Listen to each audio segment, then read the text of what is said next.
Në prag të festave të fundvitit, ish kryetari i komunës së Shtiqen, Gëzim Shehu, së bashku me përfaqësues të kompanisë Energy Plus, kanë shpërndarë rreth 90 pako ushqimore për 90 familje në nevojë të bashkisë Kukës, kryesisht në njësinë administrative Shtiqen.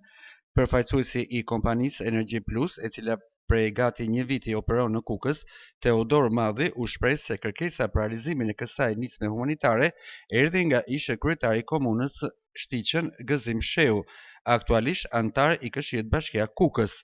Sipas tij, qëllimi i kësaj nisme është që familjet në nevojë të kenë një tryezë sa më të begatë në natën e vitit të ri.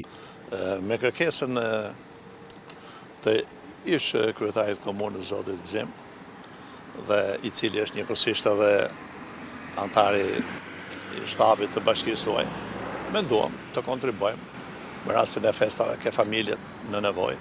Me aq sa ne kemi mundësi, diku 80-90 pako ushqimore, të cilat të ndihmojnë familjet që janë më në nevojë.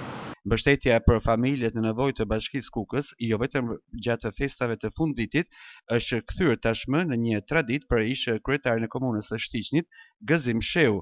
Edhe në rolin e tij si antar i Këshillit Bashkiak Kukës, ai vijon të ngrejë zërin për problemet dhe nevojat e përditshme të banorëve të Kukësit, të cilat kërkojnë zgjidhje dhe vëmendje nga institucionet vendore.